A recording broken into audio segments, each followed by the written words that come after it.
Ya siku ya leo tunakukaribisha kwenye taarifa zetu ambazo tumekuandalia kutoka kaunti zote 47 na pia ulimwenguni. Lakini kwa sasa, kabla hatuja kutaarifu taarifa mtazamaji wetu, wacha tupate vidokezo. Hii ni taarifa kuu halisi na sahihi. Na kwenye vidokezo, mazungumzo ya mkataba wa makubaliano yaanza hii leo katika ukumbi wa Bomas baada ya kuwa na makubaliano hapo jana jinsi ya kuendesha vikao vyao. We are saying no to this scheme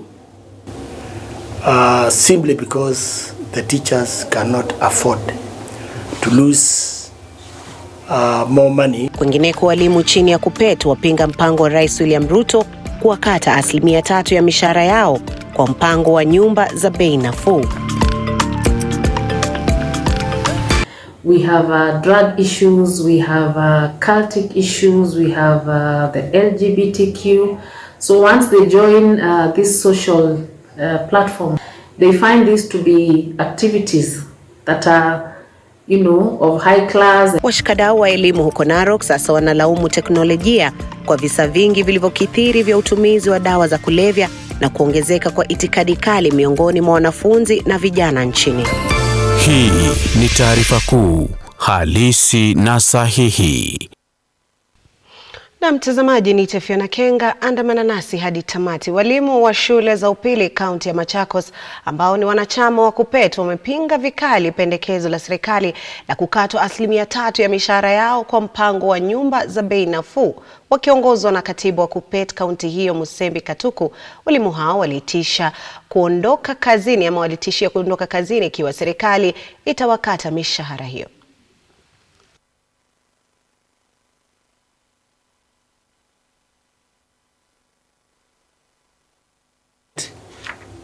The union signed a CBA with the Teacher Service Commission, which was non-monetary, and we expect this time around government to be talking about increasing the teachers' pay and not reducing the teachers' pay.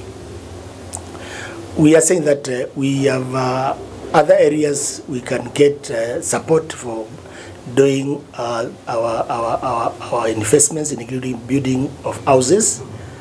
Teachers belong to SACCOs. Currently, we have Mwalimu SACCO, which has assisted teachers in constructing and doing a lot of investments so far. As KUPPET, we have also started Walimu Solidarity SACCO, which currently is assisting teachers in doing what the government is purporting, saying we cannot also entrust the same government with our funds, including now the housing scheme. And therefore, because this is a bill which is going to be transacted in Parliament, we are asking all our 8 members of Parliament of Machakos County and our senator to run away from this bill. We are watching them.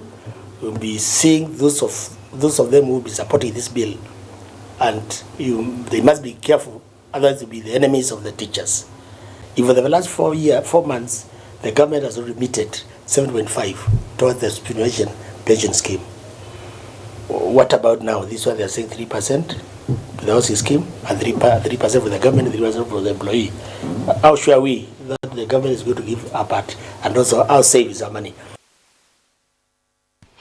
Naam, tukienda katika sekta ya elimu ni kuwa washikadau wa elimu huko Narok sasa wanailaumu teknolojia kwa visa vingi vilivyokithiri vya utumizi wa dawa za kulevya na kuongezeka kwa itikadi kali miongoni mwa vijana hapa nchini. Akizungumza wakati wa siku ya ufunguzi wa shule, mkurugenzi wa masomo kaunti ya Narok Liz Ntutu amesema watoto hushawishiwa na wanayoona mtandaoni na matumizi ya teknolojia. Aidha, anatoa wito kwa wazazi kudhibiti jinsi watoto wanavyoenda shule na wanavyotumia teknolojia.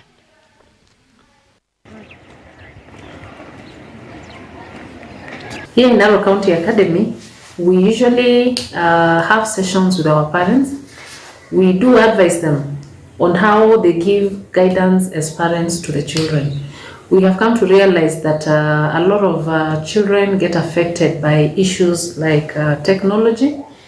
And so many of bad vices are gotten from this technology.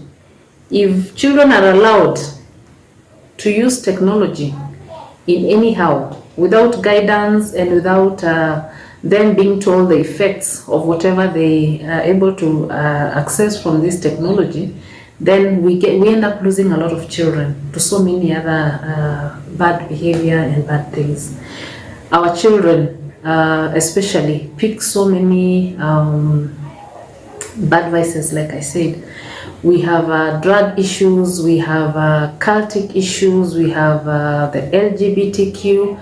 So once they join this social platform, they find these to be activities that are, of high class, and they would think maybe they would, access or get more money by indulging in those kind of things.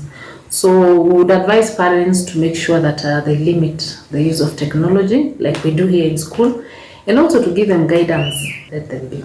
We have counseling classes here in school whereby we call external counselors who come to talk to them, who come to advise them, and group them according to their ages and what they need to know at what particular time. So we do a lot of counseling here at Narok County Academy, and for us we have really seen a lot of benefit through those kind of Tukiachana na hayo, wakilishi wa wadi kaunti ya Garissa wameshtumu ugawaji wa fedha za kusawazisha katika maeneo bunge yao yaliyotambuliwa kama maeneo yaliyotengwa. Wakizungumza baada ya kukutana na maafisa wa tume ya uwiano na mapato, wakilishi wadi wa Garissa walisema kuwa kwa kuzingatia idadi yao ya watu, ukubwa wa ardhi na ukosefu wa huduma za kijamii katika kaunti yao, walitarajia kupata fedha zaidi kutoka kwenye mgao wa kitaifa.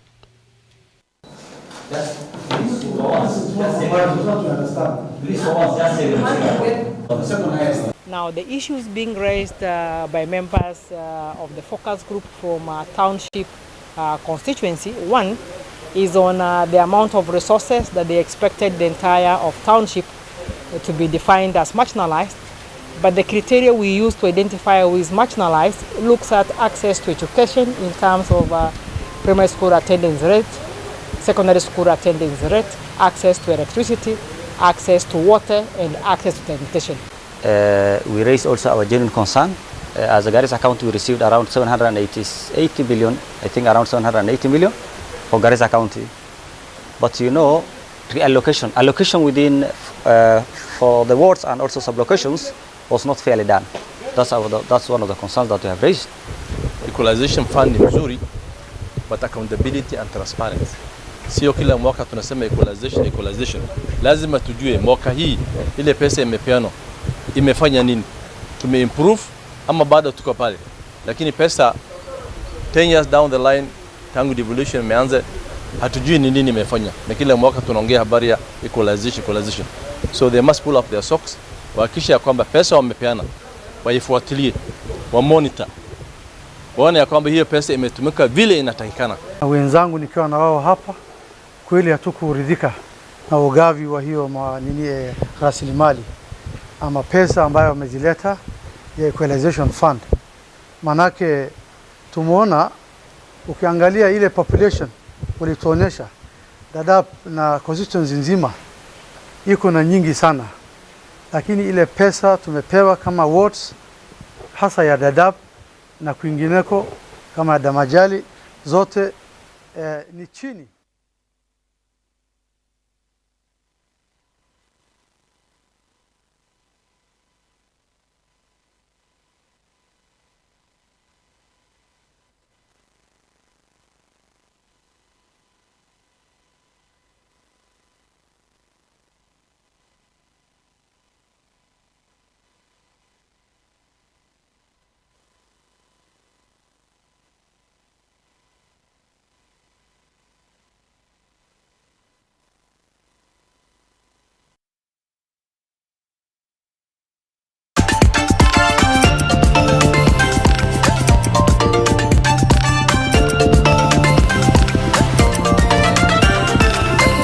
Hii ni taarifa kuu halisi na sahihi. Are you a junior secondary school, a college, a TVET institution or a university and you want to advertise your intake? Book now and advertise with us today on both Lookuptv and all our digital platforms. Call us today on 011 0430 158, 011 0430 158 or email us on sales@lookuptv.co.ke. Why Malindi? Any idea why the A-list celebrities, politicians choose Malindi as a destination? Is it the sandy, spotless white beaches, the rhythmic, relaxing oceanic waves, or is it the great potential investment opportunity that Malindi has to offer? Dark Balance, we are here with a variety of projects from as low as 99,000 shillings. You get an eighth of an acre with ready title deeds. Book your plot today with only 35,000 shillings and get a free return air ticket. Be the next investor in Malindi with Dark Balance. Call us now on 0740 888 111 or 0740 888 222. Dark Balance. We promise, we deliver. Why wait? 20 Malindi.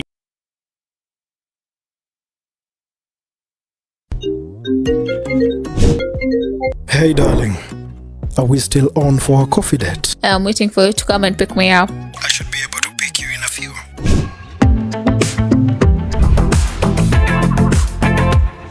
It's a coffee yogurt date? It's not just a yogurt, it's royal coffee yogurt.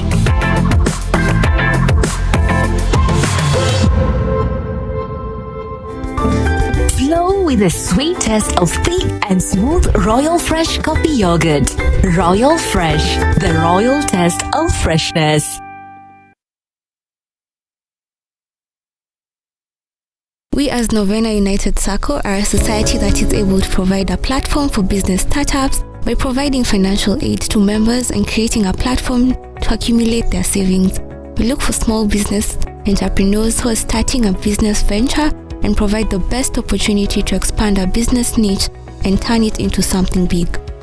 For more information, call us on 0768 757 956 or WhatsApp us on 0734 832 430. Novena United Circle. Tuungane pamoja.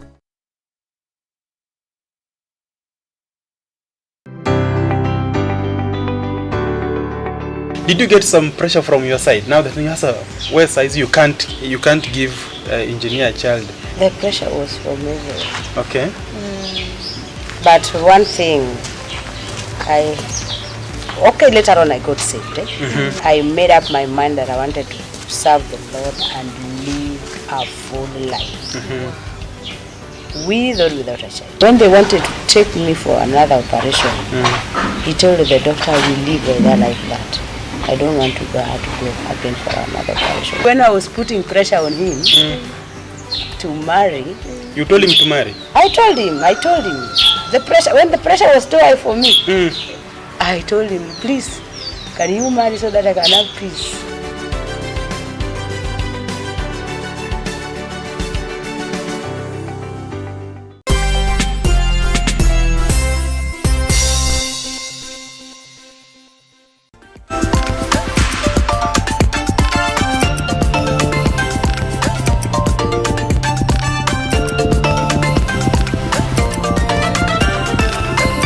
Hii ni taarifa kuu halisi na sahihi. Karibu tena mtazamaji, pole kwa mushkini hiyo ya mitambo. Tukizidi kusonga mbele ni kuwa takriban watoto 1000 wanaosoma shule kutoka kwa familia maskini katika kaunti ya Isiolo wamenufaika na msaada wa vifaa vya kulalia kwa hisani ya kampuni ya MySpace Foundation. Kwa mujibu wa mkurugenzi mtendaji wa shirika hilo, Mwenda Thuranira, hatua hiyo imelenga kuhakikisha wanapata mapumziko ya kutosha wakiwa nyumbani kila usiku ili waweze kupata mandhari bora ya kusoma.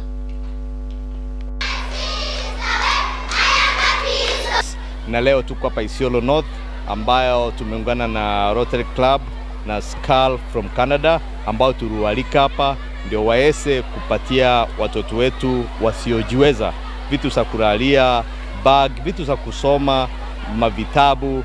Kila package iko na dhamana ya kama 5,000 na tunapatia watoto 1,000, kwa hivyo ni kama 5 million.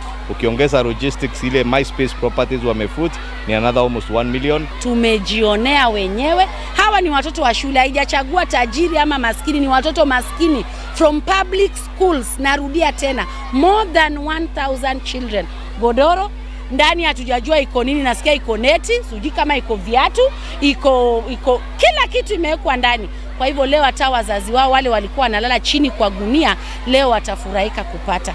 Letu ni kumshukuru Mwenyezi Mungu na kuambia viongozi wengine ambaye wanajiita viongozi watambue watoto maskini. So today what you're witnessing is a very unique project whereby learners aged between the ages of 7 and 11, they are getting sleeping kits which have mattresses and a few other items, and these kits they are going with them home. These are all day scholars, they are not boarding members, so they are going with them home and they'll ensure that they are able to sleep well at home before they come to school. Mimi ni mmoja ya wazazi ambaye tumefurahia hii mradi ya kusaidia watoto, na tunashukuru MySpace kwa kusaidia watoto wetu, na tungeomba hata wengine waone hii mfano na waendelee kusaidia watoto. Tumefurahia sana kama wazazi wa Isiolo wa Bera Ward. Watoto wamefaidika na kwa kupata hizo mattresses, mosquito nets, bags, wamefurahia sana. Na mtazamaji, mazungumzo ya mkataba wa makubaliano yameanza hii leo katika ukumbi wa Bomas. Hii ni baada ya kuwa na makubaliano hayo jana jinsi ya kuendesha vikao vyao. Tunaungana naye mwanahabari wetu Henry Tende akiwa kwenye ukumbi wa Bomas kutueleza yanayojiri. Henry Tende, kama unanipata mwenzangu, uwanja ni wako.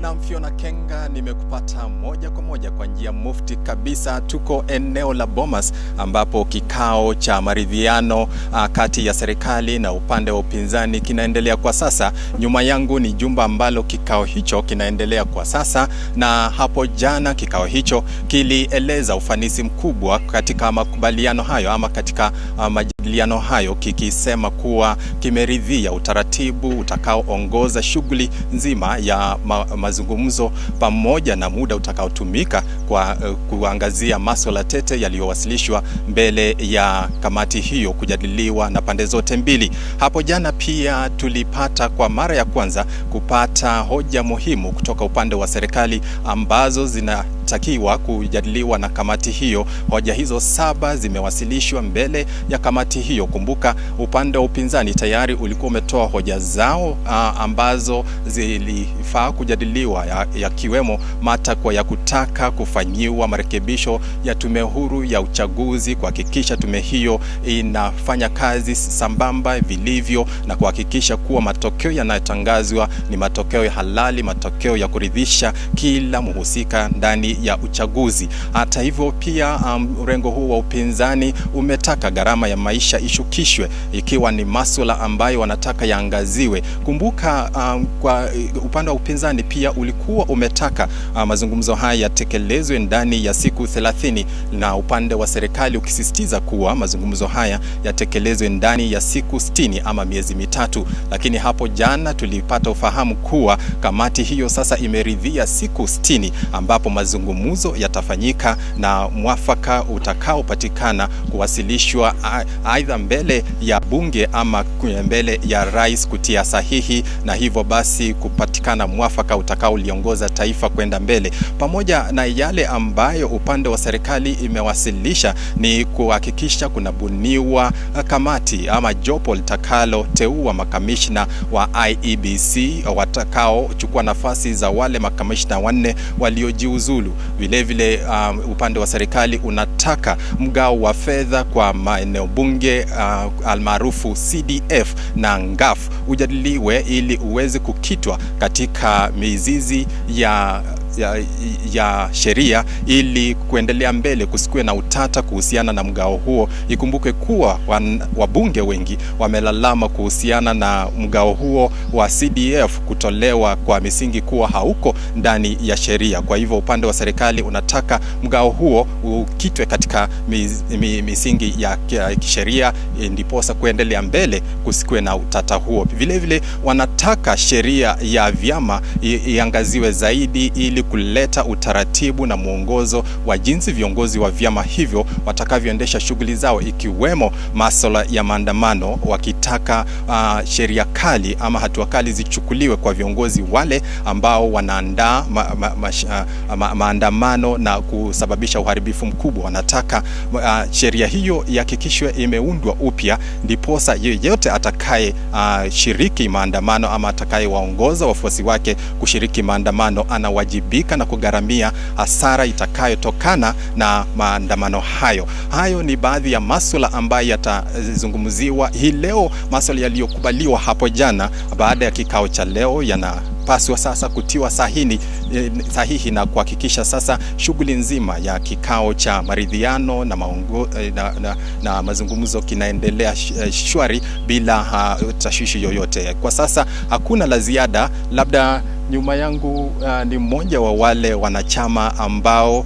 wanashiriki kikao hicho, akiwa ametoka ndani ya jumba hilo ambalo linaandaa kikao hicho. Sijui kama hello sir, naweza pata neno moja? Kwa sasa hayuko katika nafasi ya kuongea na sisi, lakini baada ya kikao hicho kukamilika tutaweza kujua ni nini kimejiri, ili kuweza kuwapasha watazamaji wetu waweze kujua ni nini kinaendelea kuhusiana na mazungumzo ya upande wa serikali na upande wa upinzani. Pheona, sina la ziada ila kukurudisha kwako uweze kuwajuza zaidi watazamaji wetu popote pale wanapotutegea. Naam, shukran sana Henry Tende mwenzangu yule akiwa katika maeneo ya ukumbi wa Bomas kutuletea taarifa ambayo tutakuwa tunaiangazia kwa kina mwendo wa saa 10, mwendo wa saa 1 kamili na pia vile vile mwendo wa saa 3 katika taarifa zetu za kimombo. Kwa sasa tutakuwa tunazidi kusonga mbele, ambapo vijana kote nchini Kenya wamehimizwa kukumbatia ujuzi wa kiteknolojia ili kuendelea kuwa umuhimu katika soko la kisasa la ajira. Mkurugenzi mkuu wa taasisi ya biashara ya Rift Valley, John Kimemia Gitau, amewataka vijana kutathmini umuhimu wa teknolojia ya kidijitali katika harakati zao za kutafuta kazi na kujiendeleza ili kujitegemea kimaisha. Wataalamu na wasomi wanasisitiza kuwa kukumbatia mapinduzi ya kidijitali kutasaidia kwa kiasi kikubwa kukubaliana na tatizo la ukosefu wa ajira ambalo limewatumbukiza vijana wengi katika mfadhaiko na katika visa vingine vinavyosababisha visa vya kujitoa uhai kupitia msongo wa mawazo.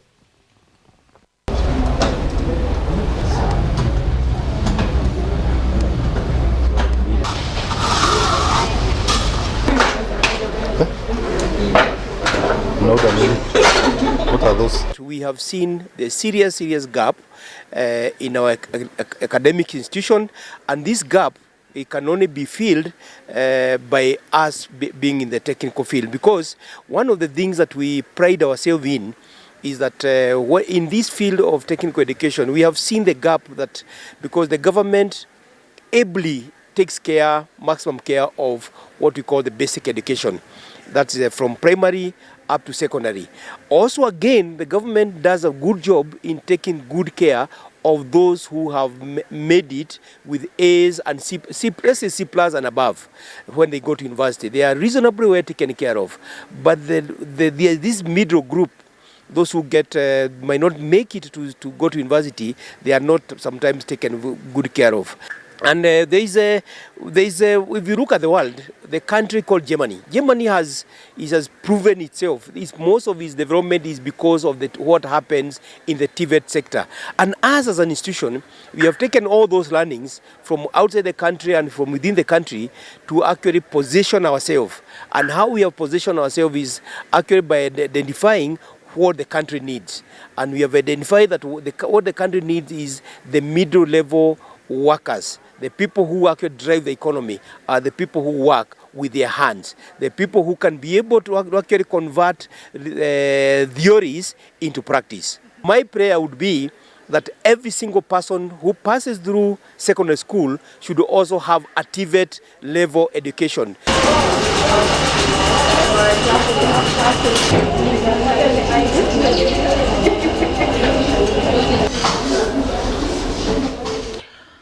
Serikali ya Uswizi itaboresha mpango wa bilioni 1.1 unaolenga kupunguza umaskini, kuboresha hali ya maisha na kuimarisha ujuzi katika jamii za mashambani kaunti ya Nakuru na Narok. Mradi huu ambao unalenga wanawake na vijana utanufaisha jamii katika kupata ujuzi wa ujasiriamali na utoaji wa maji.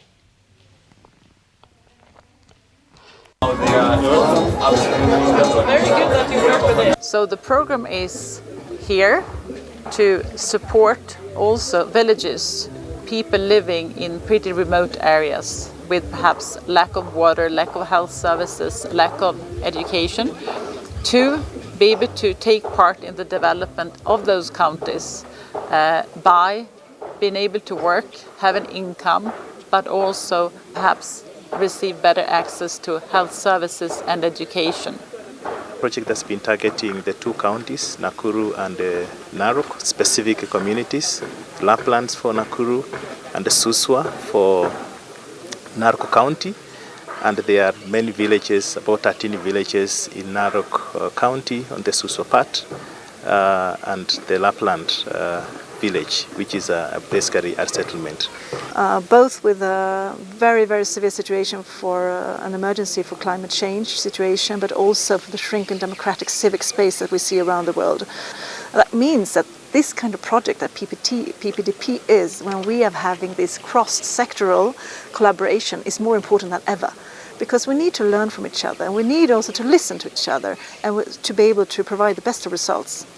So this is what I'm going also to bring back home and talk about these programs and also how the partners are working here in Kenya.